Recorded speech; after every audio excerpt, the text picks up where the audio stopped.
자, 요한계시록 1장 1절부터 8절까지 저와 여러분 한 목소리로 한번 같이 천천히 자기 목소리로 읽어봅니다. 시작. 예수 그리스도의 계시라. 이는 하나님이 그에게 주사 반드시 속히 일어날 일들을 그 종들에게 보이시려고 그의 천사를 그 종 요한에게 보내어 알게 하신 것이라. 요한은 하나님의 말씀과 예수 그리스도의 증거 곧 자기가 본 것을 다 증언하였느니라. 이 예언의 말씀을 읽는 자와 듣는 자와 그 가운데 기록한 것을 지키는 자는 복이 있나니 때가 가까움이라. 요한은 아시아에 있는 7교회에 편지하노니 이제도 계시고 전에도 계셨고 장차 오실 이와 그의 보좌 앞에 있는 7 영과 또 충성된 증인으로 죽은 자들 가운데서 먼저 나시고 땅의 임금들의 머리가 되신 예수 그리스도로 말미암아 은혜와 평강이 너희에게 있기를 원하노라. 우리를 사랑하사 그의 피로 우리 죄에서 우리를 해방하시고 그의 아버지 하나님을 위하여 우리를 나라와 제사장으로 삼으신 그에게 영광과 능력이 세세토록 있기를 원하노라. 아멘. 볼지어다 그가 구름을 타고 오시리라. 각 사람의 눈이 그를 보겠고 그를 찌른 자들도 볼 것이요 땅에 있는 모든 족속이 그로 말미암아 애곡하리니 그러하리라. 아멘. 주 하나님이 이르시되 나는 알파와 오메가라. 이제도 있고 전에도 있었고 장차 올 자요 전능한 자라 하시더라. 아멘. 잠깐 기도합니다. 고마우신 아버지 하나님 감사합니다. 이 아침에도 진리의 성령께서 기름 부으사 이 미련하고 둔한 자의 마음과 생각, 입술을 주장하시고 또 말씀의 밥을 함께 먹는 택한 주의 성도들 가운데도 오직 성령께서 감동 감아 주사 이 말씀이 생명의 밥으로 진리의 밥으로 아버지 하나님 역사되어지사 우리의 남은 때를 주님의 뜻 가운데 주님의 나라 안에서 주님의 영광 가운데 살아갈 수 있도록 역사하여 주시옵소서. 예수님의 이름으로 기도 올려드립니다. 아멘. 아멘.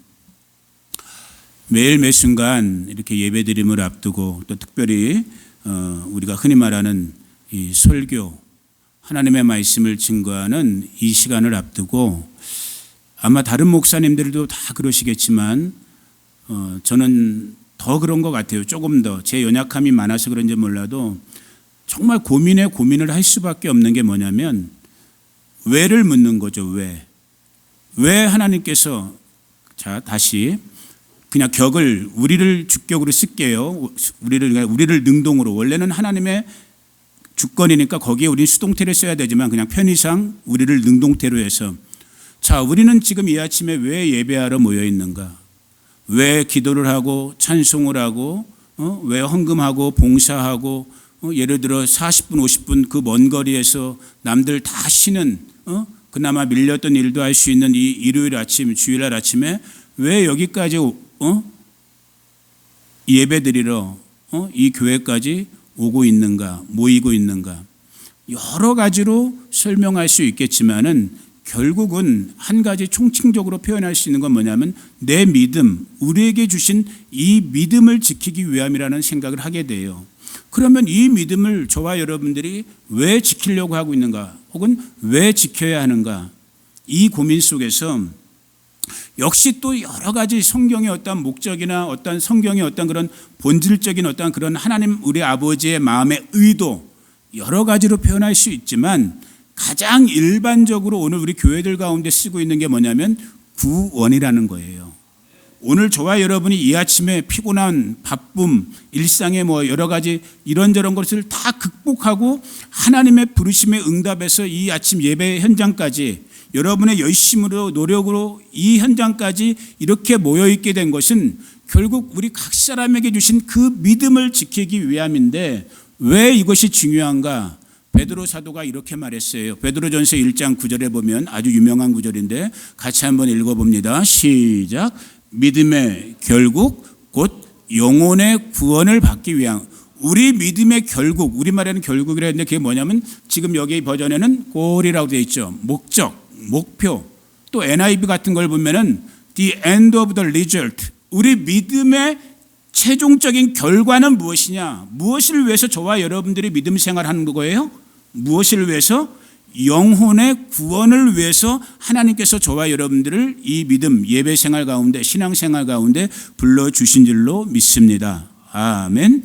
그래서 이렇게 설교도 듣는 것이고 또 저와 같은 사람들은 흔히 말하는 설교, 하나님의 말씀을 준비하는 것이고 우리 금집사님이 속해 있는 사랑의 교회, 제자훈련으로 유명한 교회잖아요. 제자훈련도 하는 것이고 또 이렇게 서부권에 있는 우리 한인교회들은 멕시코나 아메리카 같은데 선교, 단기 선교 같은 거 많이 나가시는 거예요. 다 그런 일들을 하는 이유, 목적이 뭐다라고요? 결국은 저와 여러분들의 영혼 구원 때문인 거예요. 이 문제 앞에서, 이 목표 앞에서 정말 겸손함, 또 두렵고 떨림의 마음들 매일 매순간 이미 이루어진 구원이요, 지금 이루고 있는 구원이요, 앞으로 장차 완성될 이 구원의 영역이 오늘 저와 여러분 가운데 이루어지기를 예수님의 이름으로 축복해요.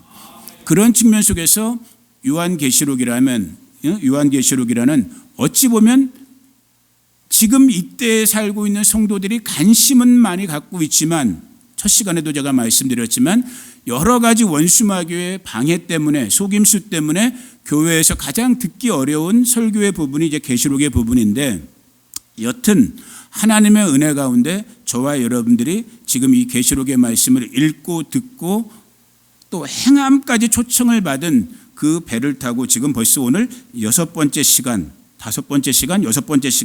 갖고 있는 것이고, 그 말씀의 오늘 주제는, 이 계시록의 말씀 중에서 오늘 주제는 어떤 면에서 보면 요한계시록의 정말 가장 본질적인 주제. 그래서 오늘 제가 주보에도 써놨지만 따라해 봅니다. 장차 오실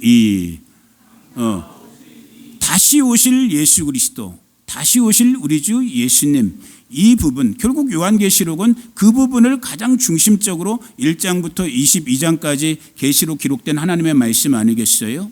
오늘 저와 여러분이 읽었던, 자 다시 한번 가봅니다.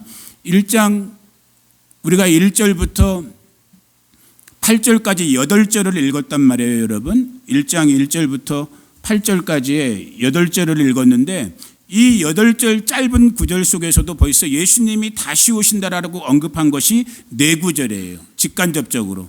자, 한번 3절 읽어봅니다. 시작.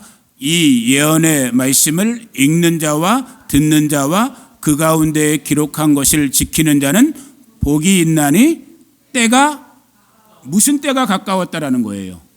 예수님의 다시 오심의 때가 가까웠다고 지금 한번 언급하고 있고, 이어지는 4절 읽어봅니다. 시작.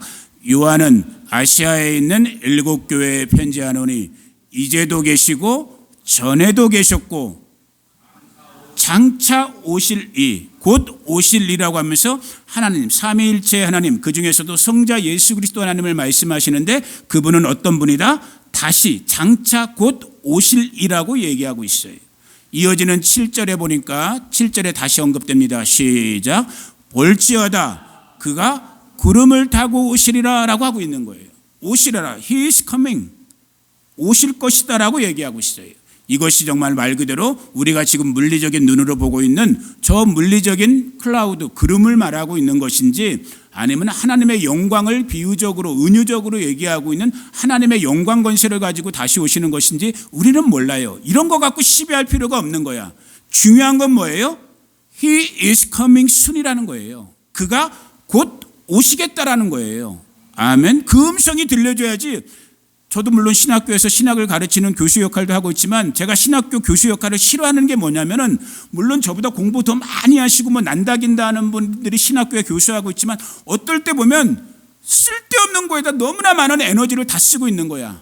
그 논리와 철학과 이성의 판단들을 만족시키려고. 필요한 부분도 있지만, 아니 그 구름이 이런 구름이든, 그 구름이 정말 하나님의 영광의 구름이든, 그 구름이 저와 여러분이 이해할 수 없는 구름이든 뭐가 중요하다고요? He is coming soon이 중요한 거예요. 그가 곧 다시 오신다라는 게 우리가 들어야 될 하나님의 음성인 거잖아요. 그런데 신학자들 보면 아주 좀 엉뚱해요. 쓸데없는 묻는 거에다 너무 막 에너지를 쓰는 것 같아. 저와 여러분 쓸모있는 인생 되기를 주의 이름으로 축복합니다. 그리고 이어지는 8절에서도 다시 한번 언급하고 있죠. 시작. 주 하나님이 이르시되 나는 알파와 오메가라.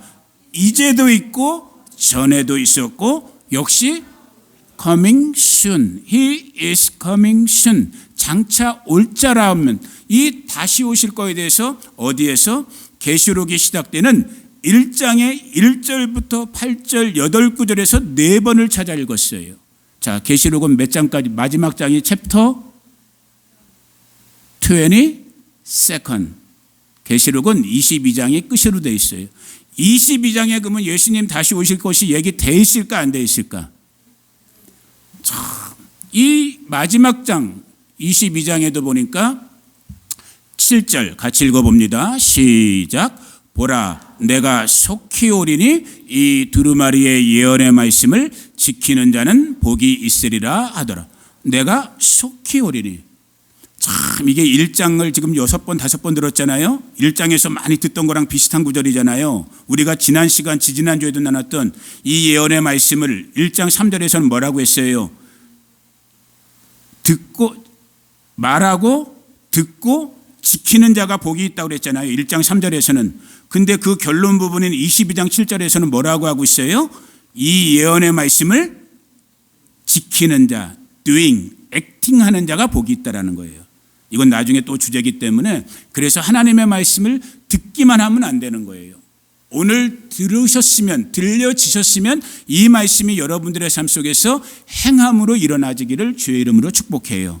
그것도 저와 여러분 인간의 열심이 아닌 성령님의 열심, 하나님의 열심으로 행하여지는 복된 바스토 식구들 되기를 축복합니다. 자, 오늘 포커스는 다시 오심에 대한 부분이니까 자, 7절에서 말했죠. 보라 내가 속히 오리니 I am coming soon 하고 말하고 있어요.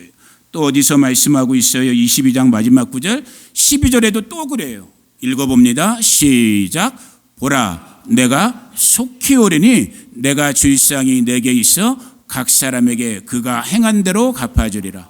그러니까 이 한 구절만 가지고도 우리가 성경의 주제들을 지금 예수님이 상이 있대요. 여러분 리워드가 있대요. 이것만 얘기해도 또 몇 달 동안 얘기해야 돼. 근데 지금은 그걸 나눌 시간은 없어. 오늘은 예수님의 세컨 커밍에 대한 얘기만 해야 되니까 여러분 상 받는 여러분 되기를 축복해요. 메달 받는 금, 은메달, 동메달 세상 것이 여러분 물리적인 하나의 프로젝트 이 뭐라 그래요? 투영이라니까요. 투사라니까요. 하나님의 나라 거를 투사해 주는 거예요. 정말 여러분들이 정말 금메달 자리에서는 상급 중에 상급 받는 저와 여러분 되기를 어디에서? 그리스도의 심판대에서. 이거 제가 몇 번 설교했던 부분이잖아요. 정말 그런 상급의 주인공 되기를 축복해요. 자, 오늘 주제는 근데 뭐라고요? I am coming soon. 보라 내가 속히 오리니. 오늘 영어를 좀 쓰려고 했는데 우리 누구야? 영광이가 안 보이네. 내가 쓸 수 있는 유일한 영어 Jesus is coming soon. 그걸 내가 몇 번 하려고 그랬는데 영광이가 또 없어요. 이렇게 핀트가 어긋나. 보라 내가 속히 오리니. 또 어디다 했어요? 마지막 중에 마지막인 22장 20절에 또 이렇게 말씀하시는 거야. 시작. 이것들을 증언하시니가 이르시되 내가 진실로 속히 오리라 하시거늘.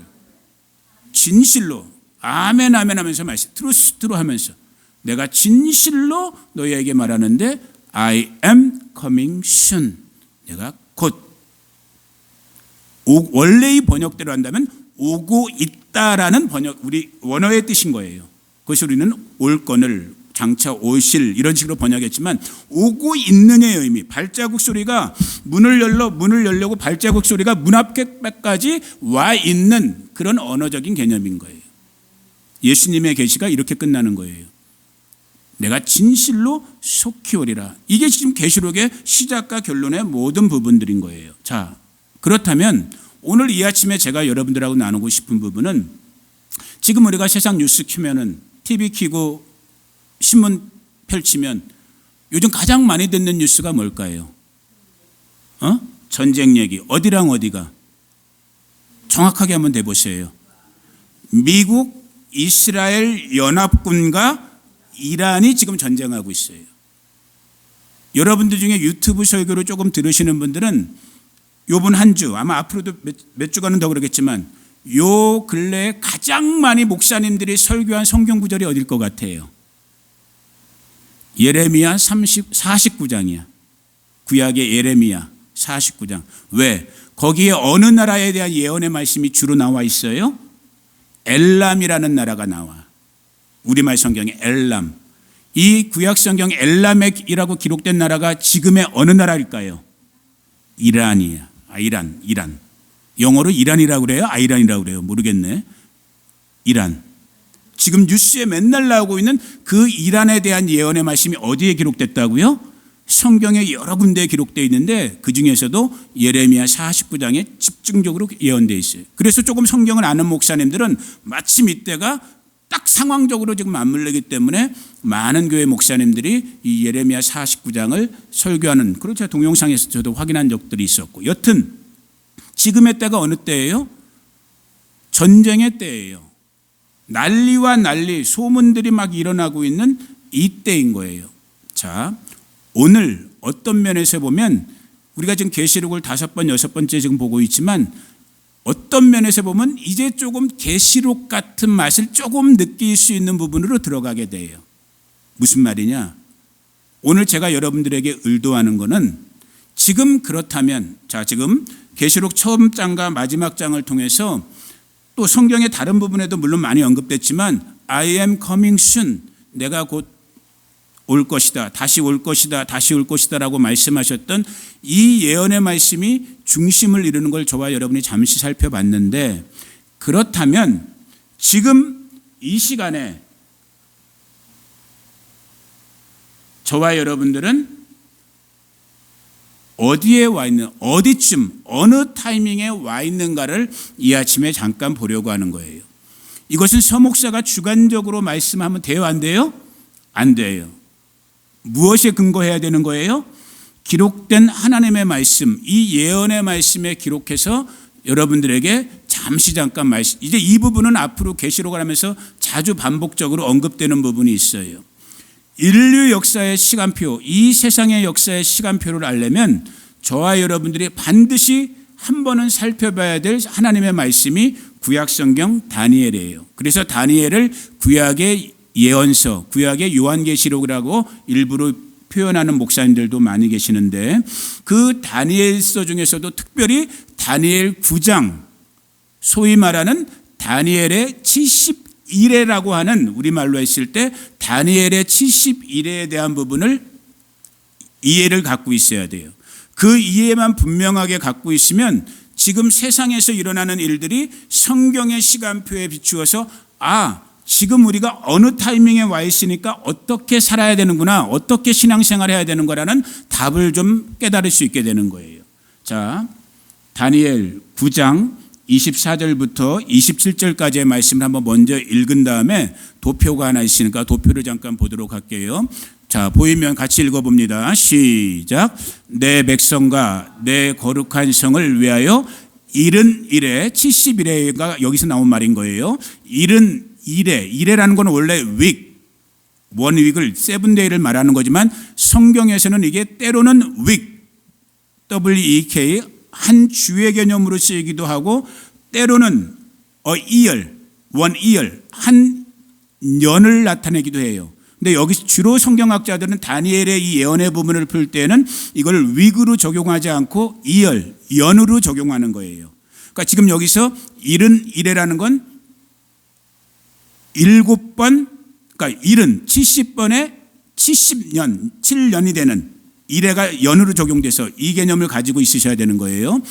71회를 기한으로 정하였나니 허물이 그치며 죄가 끝나며, 같이 읽습니다. 죄악이 용서되며 영원한 의가 드러나며 환상과 예언이 응하며 또 지극히 거룩한 이가 기름 부음을 받으리라. 그러므로 너는 깨달아 알지니라. 예루살렘을 중건하라는 영이 날 때부터 기름 부음을 받은 자 곧 왕이 일어나기까지 7일에와 62일에가 지날 것이요. 자, 이 부분은 이제 앞으로 반복적으로 많이 설명할 건데 오늘은 그냥 아주 간략하게 크게만 제가 잠깐 먼저 예언의 말씀을 잠깐 풀어요. 예루살렘을 중건하라는 영, 예루살렘이 여러분이 아는 것처럼 느부갓네살에 의해서 완전 파괴가 세 차례에 걸쳐서 파괴됐어요. 그런데 바사의 고레스, 지금의 페르시아, 지금의 이란인 거예요. 고레스 왕이 다시 제국을 일으키면서 갑자기 그가 포로로 끌려왔던 이스라엘 백성들을 조국 땅으로 돌려보내면서 너희들 돌아가도 좋아. 가서 너희들 땅에 무너진 성전을, 예루살렘의 템플을 다시 지어도 돼라고 허락해 주면서 이스라엘 백성들이 뭐 한 거예요? 예루살렘으로 돌아와 갖고 70년 만에 다시 성전을 지은 거예요. 그게 스룹바벨 성전인 거예요. 두 번째 성전인 솔로몬 성전은 무너졌고 이미 그거고 두 번째 스룹바벨 성전이 지어지는데 그 예루살렘 성전을 중건하라는 영, 고레스의 영이나 그 뒤에 이었던 왕들의 명령인 거예요. 날 때부터 기름 부음 받은 자, 곧 왕이 일어나기까지. 기름 부음 받은 자는 누구예요? 우리가 메시아, 그리스도라고 하는 누구예요? 예수님이 이 땅 위에 초림하실 때를 말한 거예요. 응아하고 사람, 어린 양의 모습으로 이 땅에 태어나셨던, 지금으로 한다면 약 BC 2000년 전에 그때를 말하는 거예요. 그 시간이 오늘 디테일은 말씀드리지 않지만 성경 다니엘의 예언대로 얼마 동안이 지나간 거예요? 7일에와 62일에, 7에다가 62, 62, 7과 62를 더하면 몇이에요? 7 플러스 62는 69일에가 지난 거예요. 약 400 몇 년이 되는 거죠. 그 시간이 정확하게 맞아요. 성전이 중건되고 그리고 예수님이 이 땅에 초림하시는 십자가 사역을 이루시는 그 시간표가, 오늘 거기까지는 나누지 않지만 그런 신학교가 아니니까 이미 성경학자들의 시간표 연구대로라면 그게 정말 이 다니엘의 예언처럼 딱 들어맞는 거야. 그래서 얼마가 지났다고요? 69일에가 지나간 거예요. 그 곤란한 동안에 성이 중건되어 강장과 거리가 세워질 것이며 26절 시작. 62일의 후에 기름 부음 받은 자가 끊어져 없어질 것이며 장차 한 왕의 백성이 와서 그 성읍과 성소를 무너뜨리려니와 그의 마지막은 홍수의 휩쓸림을 감을 것이며 또 끝까지 전쟁이 있으리니 황폐할 것이 작정되었느니라. 27절, 이게 중요한 부분이에요. 시작. 그가 장차 많은 사람들과 더불어 한 이레 동안의 언약을 굳게 맺고 그가 그 이레의 절반에 제사와 예물을 금지할 것이며 또 포악하여 가증한 것이 날개를 의지하여 설 것이며 또 이미 정한 종말까지 진노가 황폐하게 하는 자에게 쏟아지리라 하였느니라 하니라 라고 기록되어 있어요. 여기 지금 아까 24절부터 25절, 26절, 지금 읽은 27절까지는 성경학자들마다 제가 있는 그대로 말씀드리는 거예요. 해석에 조금씩 약간 차이들은 있을 수 있어요. 그러나 저희 교회 같이 보수적인 성경을 있는 그대로 믿으려고 힘쓰는 이 메인라인의 보수교단에 있는 교회들은 이 부분을 오늘 제가 말씀드리는 것처럼 이 성경 말씀의 예언을 해석을 해요. 그래서 약간 어려움이 있고 예민함이 있지만 아까 25절이나 6절에서 나와 있는 기름 부음 받은 자라는 것은 우리가 알고 있는 것처럼 예수님을 말하는 거예요. 이 땅 위에 그리스도, 메시아로 기름 부음 받은 자로 오셨던 예수 그리스도. 그런데 그가 지금 26절에 보니까 뭐라고 되어 있어요? 기름 부음 받은 자가 끊어져 없어질 것이래요. 이것이 오늘 우리의 관점, 이미 역사를 지나온 우리의 관점으로 보면 기름 부음 받은 자의 십자가에서의 죽으심을 말하는 거예요. 예수님의 십자가에서의 죽으심을 말한 거예요.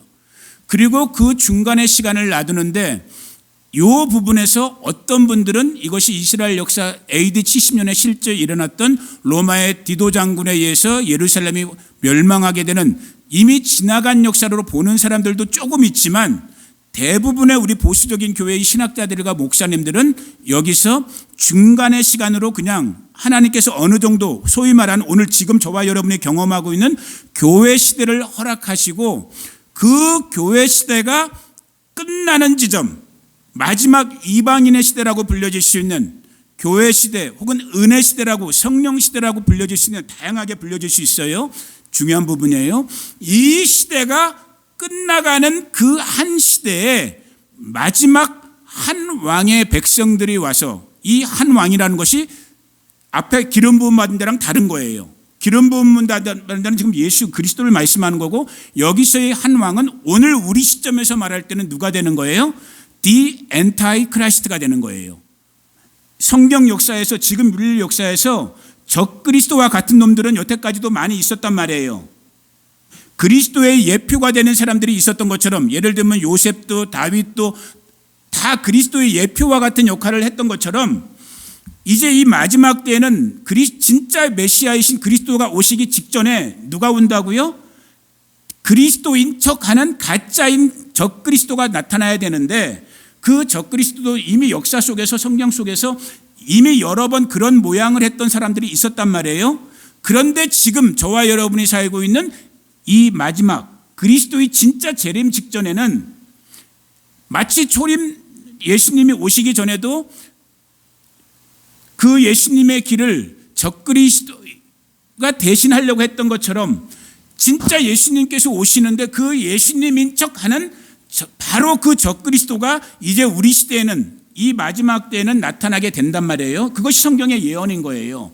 여기 지금 26절에 이 첫 부분의 중간에 있는 장차 한 왕의 백성이라고 할 때 그놈이 바로 적그리스도라고 보시면 되는 거예요. 그가 와서 그 성읍과 성소 어디를 말씀하는 걸까요?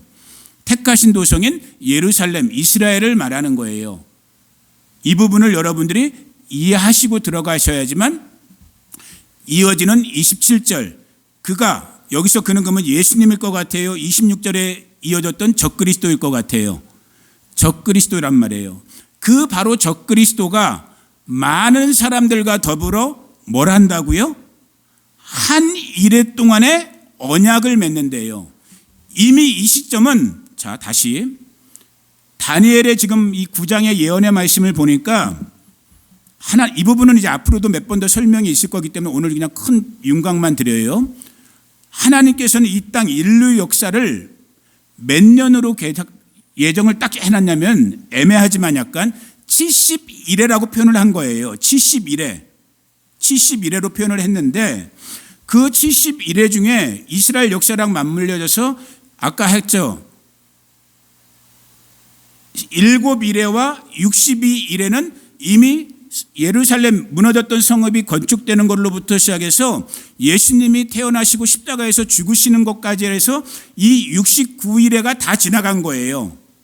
전체를 70으로 해놨는데 그중에 69일회는 다 끝난 거야. 이미 지나갔어. 그리고 마지막 그러면 몇 일회가 남은 거예요. 마지막 한 일회. 일회는 근데 년으로 해석할 수 있다고 했잖아요. 한 일회니까 몇 년인 거예요? 7년이 남아있단 말이에요. 7년. 한 일회인. 일회가 7년. 7년이 마지막 7년이 남아있는데 이 69일회에서 마지막 70일회가 시작되는 이 중간 기간을 우리 인간이 다 알 수 없는 하나님의 어떤 그냥 허락해 주신 시간 오늘 이 시점을 살고 있는 우리가 해석할 때 지금 우리가 살고 있는 교회 시대라고 부를 수 있는 그 시간을 허락해 주신 거예요. 그런데 이 중간 기간이 언제 끝나고 마지막 70일에 마지막 진짜 한 7년이 마지막 7년이 시작되냐면은 그게 지금 다니엘 9장 27절에 처음 시작하는 가장 중요한 부분이에요. 그러니까 성경의 많은 구절들이 다 중요하지만 27절만 다시 한번 읽어봅니다. 시작. 그가 장차 많은 사람들과 더불어 한 일회 동안의 언약을 굳게 맺고 그가 그 일회의 절반 그러면 한 일회는 7년이라고 그랬어요. 그러면 그 일회의 절반이면 몇 년이에요? 3년 반이잖아요. 1260일, 42달. 이게 다 지금 계시록이나 성경의 예언서에 나와 있는 표현들인 거예요. 시간 때문에 다양한 표현 안 하지만 3년 반, 1260일, 42months, 42months. 이게 다 성경에 나와 다양하게 표현된 부분인데 7이어의 언약을 커버넌트, 계약을 맺는데 그가 바로 그 적그리스도가 여러 사람들과 7년 계약을 맺는데 갑자기 그 7년 계약이 언제? 중간 3년 반이 지냈을 때에 뭘 한대요? 갑자기 이놈이 제사와 예물을 금지하고 포악하여 가증한 것의 날개를 의지하고 서고 이미 정한 종말까지, 이미 정한 종말은 언제인 거예요?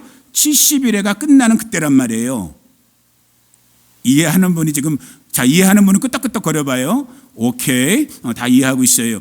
그 종말까지 진노가 황폐하는 자에게 쏟아질, 지금 구약의 다니엘이 예언했는데 지금 이 시점, 그러면 저와 여러분이 지금 이 아침에 이렇게 예배하고 있는 이 시점이 언제인가? 자, 잠깐 이 도표 보여요? 혹시 여러분? 좀 흐릴 수도 있는데 이 도표대로 제가 보면서 잠깐 다시 한번 지금까지 했던 부분을 해드릴게요. 1에는 7년으로 보일 수 있다고 그랬어요. 아까 25절, 26절에 보니까 7일에와 62일에가 지났고 라고 나왔잖아요. 69일에 약 483년 정도 되는 시점은 메시아이신 기름 부은 자이신 예수님이 태어나서 죽으시기까지 이때 이미 지났던 역사란 말이에요. 이때로 딱 아구가 맞게 딱 적용이 된 거예요. 그리고 하나님께서 중간, 그냥 흐르는 어떤 중간 텀을 우리 인류 역사에 허락해 주신 거야. 해당되지 않는 69일에 마지막 한 일인데 중간에 어떤 일정한 기간, 지금 우리가 살고 있는, 아직까지 살고 있는 이 소위 말하는 교회 시대라고 불려지는, 이방인의 시대라고 불려지는, 성령의 시대라고 불려지는, 은혜의 시대라고 불려지는 이 시점을 허락해 주셨어요. 자, 그런데 마지막 아까 29절을 다시 기억해 보세요. 그가, 저 그리스도가 많은 사람들과 몇 년 조약을 맺는데요? 한일에 7년이라고 그랬잖아요. 한일에 7년 계약을 맺는 날이 마지막 남은 한일에 7년의 시작점이란 말이에요. 이해하셔요? 여기까지? 접수됐죠?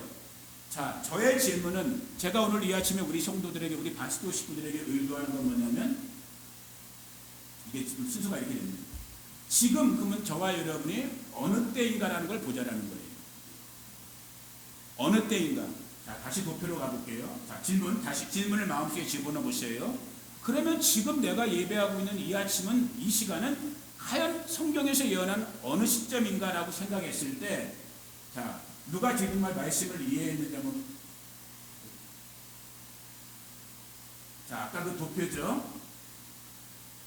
이 도표상으로 하면 누가, 지금 그러면 우리는, 아, 목사님 지금 말씀을 들어보니까 우리는 어느 때이네요 라고 딱 찍을 수 있는 분, 이 도표에서 어디에요 우리? 자, 우리 오래간만에 와주신 금집사님 어디일 것 같아요? 지금 저와 여러분의 위치는 여기야? 이건 옛날에 이미 지났단 말이에요.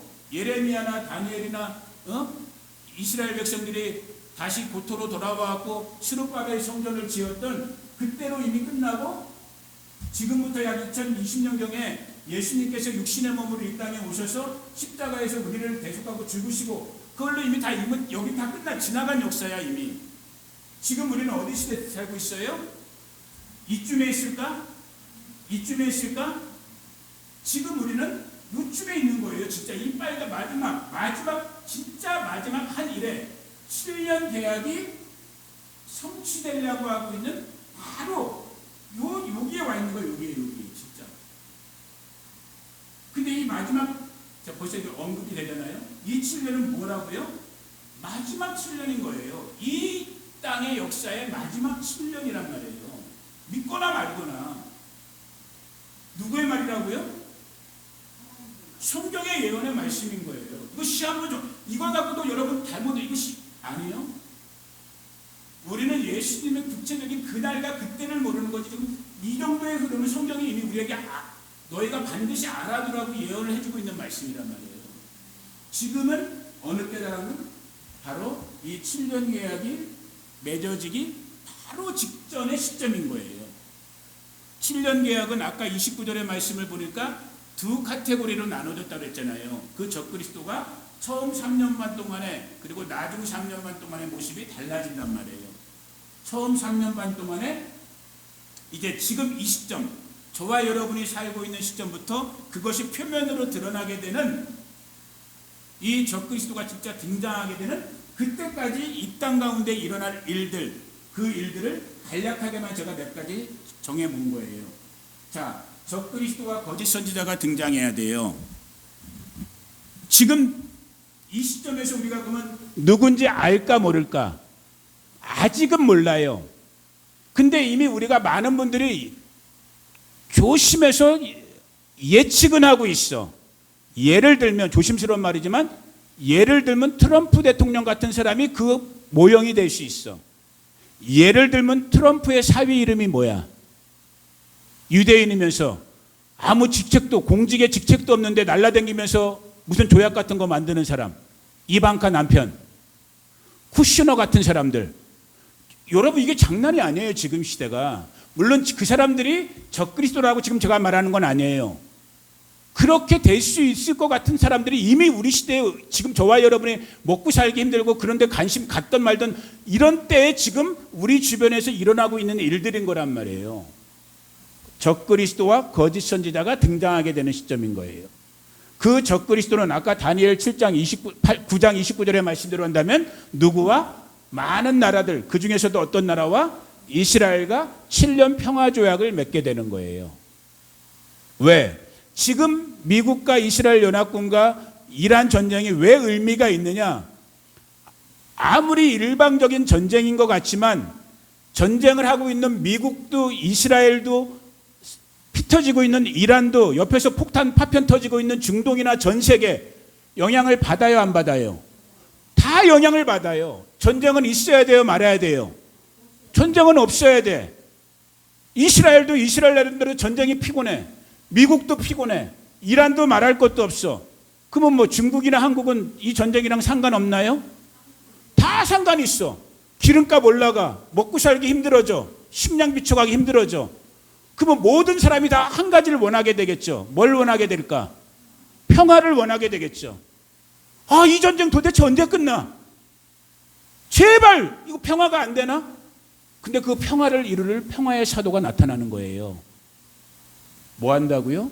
적그리스도가, 평화의 사도로 가장된 적그리스도가 이 일을 매듭짓는 거예요. 이 전쟁의 기근의 혼란과 혼돈의 시대를 그가 정리정돈해 주는 거예요. 그러면서 이스라엘 사람들의 꿈에도 소원인, 지금 황금 사원이 있는, 이슬람 사원이 있는 그 자리에 그들의 세 번째 성전, 원래대로 하면 네 번째죠. 솔로몬 성전, 스룹바벨 성전, 그 다음에 예수님 당시에 헤롯 성전, 그리고 지금 이슬람 사원이 있는 그 골든돔 자리에다가 이스라엘 사람들의 꿈에도 소원인 성전. 성전이 있어야지만 이스라엘 사람들은 예배를 드리잖아. 그걸 몇 년 동안 드릴 수 있게 되는 거예요. 만약에 성전이 세워지면 3년 반 동안에 세워진단 말이에요. 그런데 갑자기 3년 반이 지난 시점에 요놈이 어떻게 되는 거야? 갑자기 자기 본색을 드러나게 된단 말이에요.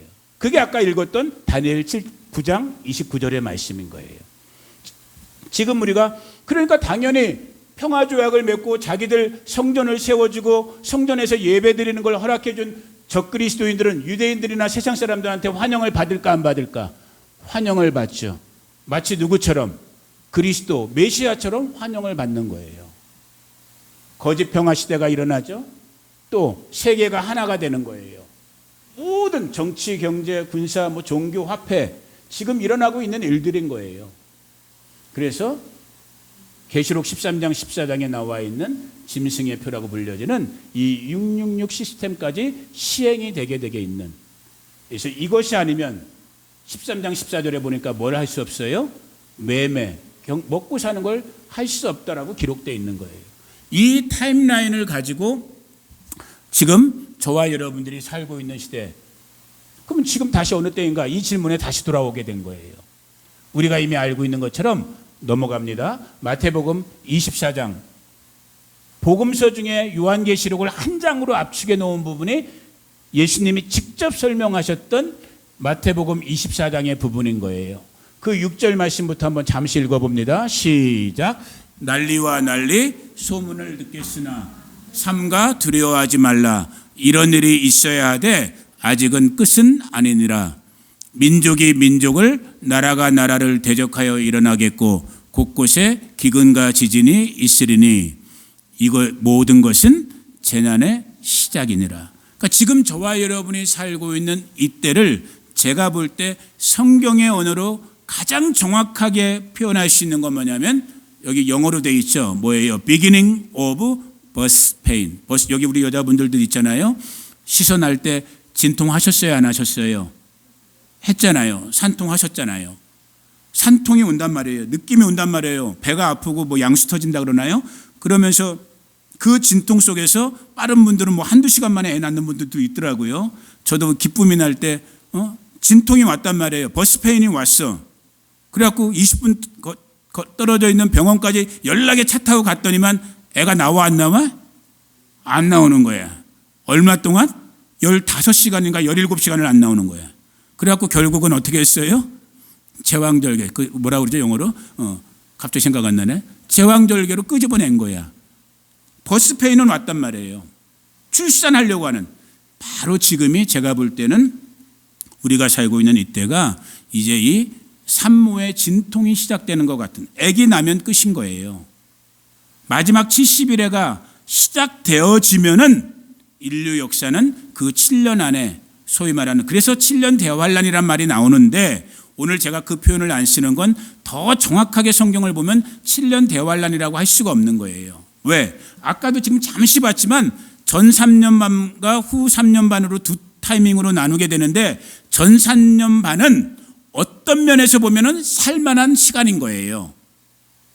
누가 통치하는데? 적그리스도가 통치하는데 모두에게 살만하게 해주는 거야. 이스라엘 사람과 열방과 나라들을 속이는 거란, 미혹하는 거란 말이에요. 그래서 이 7년 대환란이라는 말보다는 제가 볼 때는 마지막 한 일에 마지막 7년이 있고 그 7년은 half and half, 3년 반과 3년 반의 시간으로 나뉘어진다라는 것. 그 시점에 어느 시점, 이거는 이제 신학자들마다 또 갈리는 거지만, 그래서 어떤 분들은 이 7년, 소위 말하는 7년 대환란이라는 것이 시작되기 직전에 예수님이 재림하신다라고 하는 교단이나 교회 목사님들도 계신 것이고, 또 어떤 목사님들은 그 중간에 온다라고 하는 분들도 있는 거고, 또 어떤 목사님들은 7년이 다 끝난 마지막 시점에 예수님이 재림한다라고 가르치는 교회와 교단, 교파들도 있는 거예요. 어느 것이든 건강한 교회에서 건강한 목사님들이 가르치는 것이고, 이 부분은 오늘 주제가 아니기 때문에 저는 말하고 싶진 않아요. 나중에 제 의견을 말씀을 드리겠고, 오늘 제가 여러분들과 말씀 나누고 싶은 결론은, 그러면 지금이 산통이 시작된 시대라고 봤을 때 어떻게 살 것인가에 대한 부분인 거예요. 미국과 이스라엘, 이란의 전쟁이 터지고 있고, 아프간과 파키스탄이, 또 세상 곳곳에서 러시아, 우크라이나, 중국, 타이완, 우리 남북한, 하다못해 지금 쿠르드족까지 또 개입하게 되죠. 수많은 정말로 나라와 나라, 민족과 민족이 일어나고 있고, 전쟁 다음에는 반드시 뭐가 따라올까요, 여러분? 기근이 따라오죠. 배고픔이 따라온단 말이에요, 여러분. 성경의 예언대로 지금 모든 것이 진행되고 있는 이 시점에 과연 우리 믿는 성도들은 어떤 자세, 어떤 모양으로 살아야 될 것인가 라고 했을 때 제 마음을, 아까 시작할 때도 그런 말씀 드렸지만, 참 안타깝게 하는 것, 답답하게 하는 것, 예수님의 말씀이에요. 마태복음 16장 2절 3절 부분 한번 읽어봅니다. 시작. 예수께서 대답하여 이르시되 너희가 저녁에 하늘이 붉으면 날이 좋겠다 하고 아침에 하늘이 붉고 흐리면 오늘은 날이 굳겠다 하니 너희가 날씨는 분별할 줄 알면서 시대의 표적은 분별할. 참 이 땅이 지금 이렇게 돌아가고 있는데 이것을 외면하고 보지 못하고 생각하지 못하고 기도하지 않고 그냥 어떻게 보면 그냥 정신없이 세상의 시스템대로 살고 있는 이 땅의 수많은 교회와 성도들을 볼 때, 또 어떨 땐 저 자신도 볼 때 답답한 마음이 참 정말 답답해지는 거예요. 그러면서 결론적으로 제 마음속에 왔던, 제가 늘 여기 파스토 우리 식구들에게 몇 번 했던 말씀이에요.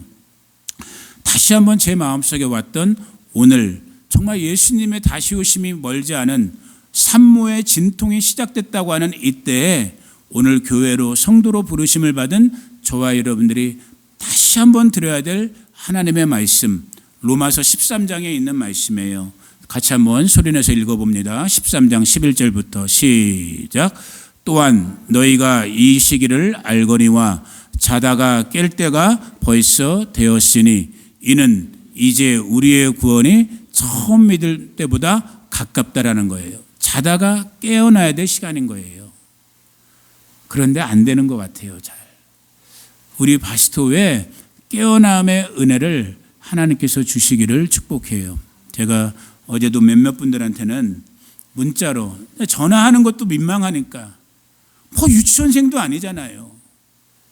생각하지 못하는 분들도 아니고 다 사리분별하면서 사시는 사람들이잖아. 인생 60년 70년 사신 분들이고.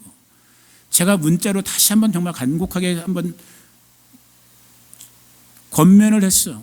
예배 어떤 이유 때문에 예배 안 나오시는지 못 나오시는지는 모르겠지만 정말 이 타이밍이 뉴스만 틀면 지금 사방팔방에서 전쟁과 기근과 난리의 소문을 듣고 있는 이때 서목사의 말도 아니고 예언된 하나님의 말씀이 지금 이렇게까지 우리 귀에 들리게 가르쳐주고 있는데 언제까지 그냥 먹고 사는 거에만 아니면 자기 이제 나이 드신 분들이니까 그런 건 좀 들어겠지만 육신의 정욕대로 육신의 즐거움대로 이제는 그때는 아니다라는 거예요. 어느 때라고요? 자다가 깰 때가 된 거예요. 왜? 우리의 파이널 얼티메이트 골, 우리 믿음의 궁극적인 목적은 뭐라고 그랬어요? 영혼의 구원이라고 아까 베드로전서에서 배웠잖아요. 그 구원의 시간이 우리가 처음 믿을 때보다 가까워져 있는 시간이에요. 12절 읽어봅니다. 시작. 밤이 깊고 낮이 가까웠으니 그러므로 우리가 어둠의 일을 벗고 빛의 갑옷을 입자. 지금은 가장 새벽이 이제 동틀 바로 직전에 가장 어두운 시간. 그러니까 많은 영혼, 많은 영적 지도자들도 교회도 여러분 상철 형제님 오늘 밥 먹은 다음에 출근하시나요? 오늘 안 한대. 오늘 그럼 1시간 더 설교할 수 있어요. 할렐루야야. 1시간 더 설교할 거야. 여러분 제가 참 정말 너무너무 답답한 제 마음이에요. 이거 인간의 언어로 표현이 안 되지만 그러니까 제가 저를 봐도 그렇고 이 땅에 지금 안 믿는 사람들 얘기하는 게 아니에요. 믿는다고 하고 있는 이 땅에 수많은 목사님들이든 우리 성도들이든 오늘 우리들의 모습을 볼 때 정말 깨어있는 영혼들, 예수님이 정말 Jesus is coming soon, 이 문 앞에 손잡이까지 지금 문을 열려고 지금 잡고 있는 이 타이밍까지 와 있는데 이것을 정말 심령으로 느끼고 준비한 영혼들이 얼마나 될까라고 생각했을 때 저를 포함해서 여전히 답답함을 느끼는 거예요. 먹고 사는 문제, 육신의 정욕들, 세상 것 쫓아가기에 급급한 것들, 참 정말 다른 동네까지는 내가 터치할 필요도 없으니까 하나님께서 은혜 주셔서 우리 바스토 영혼들 깨어나게 해주시기를 간절히 축복합니다. 정말. 13절 시작. 낮에와 같이 단정히 행하고 방탕하거나 술 취하지 말며 음란하거나 호색하지 말며 다투거나 시기하지 말고. 이 마지막 깨어있음의 삶의 모습을 부분적으로 설명해 주고 있는 거예요. 단정하게. 그래서 주일날도 이렇게 저도 나름대로 단정하게 입고 있는 거예요. 방탕하지 말고 육신의 소욕 따라가지 말고 술 취하지 말고 세상에 취하지 말고 음란하지 말고. 음란이라는 건 육신의 음란을 말하는 게 아니란 말이에요. 물론 육신적으로도 음란하면 안 되겠지만 영적인 간음, 두 신을 섬기는 게 음란인 거예요. 하나님과 세상을 섬기는 게 음란인 거예요. 이제는 여기서 우리가 발을 빼야 될 때가 된 거예요. 열왕기상 18장에서 우리가 잘 아는 엘리야가 이스라엘 백성들에게 말하잖아요. 갈멜산에서 바알과 아세라의 850명 가짜 신들과 영적 전쟁하면서 엘리야가 불같은 설교의 말씀을 전하잖아요. 너 이스라엘 백성들아, 너 하나님의 백성들아, 너희가 언제까지 두 사이에서 머뭇머뭇거리려냐. 우리식으로 말하면 뭐예요? 너희가 언제까지 양다리 걸칠 거냐. 양다리 걸치면 어떻게 돼요? 가랭이 찢어져요. 일부러 내가 이런 표현 쓰는 거야. 양다리 걸치면 가랭이 찢어져요. 아예 그럴 거면은 세상에 푹 빠져서 세상 방식으로 살든지 아니면 어떻게 하라는 거예요? 하나님 앞에서, 하나님의 복음 앞에서 깨어서 근신하면서 단정하게 방탕하지 않으면서 세상을 이기면서 믿음의 성도답게 살아가는 저와 여러분 되기를 축복해요. 14절에 보니까 뭐라고 되어 있어요? 오직 예수 그리스도로 옷 입고 정욕을 위하여 육신의 일을 도모하지 말라는 거예요. 저는 이번 한 주 아시겠지만 하나님께 참 오늘 이 말씀이랑 조금 벗어날 수도 있을지 모르지만 제 개인에게 은혜가 됐던 부분이기 때문에 제가 나누고 정리할게요. 여러분 아시는 것처럼 화수목 2박 3일 동안에 제가 뉴욕 우리 총회본부가 있는 데서 전도사 고시 때문에 거기를 왔다 갔다 했잖아요. 그 신학교, 뉴욕 신학교는 어디에 존재하고 있냐면 우리 이민교회 중에 가장 큰 교회 중에 하나인 우리 교단에 속해 있는 옛날 이름으로 하면 뉴욕 순복음교회, 지금으로 말하면 프라미스 교회에 속해 있는 그 건물에 신학교가 있어서 거기서 이제 시험을 봤어요.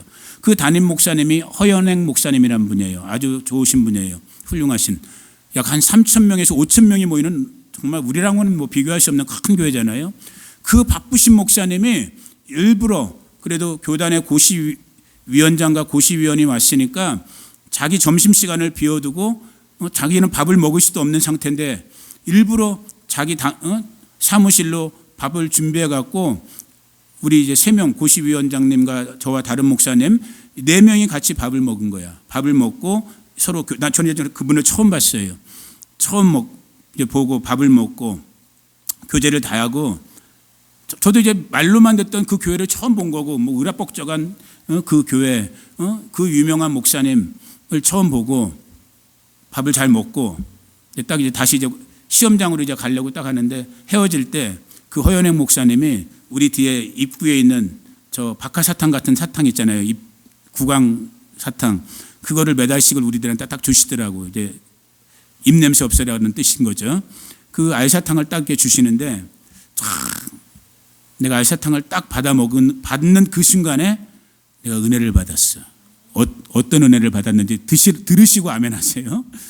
저는 부끄럽지만 내 집사람한테는 얘기했어요. 제 마음속에 열등감이 있는 것 같아요.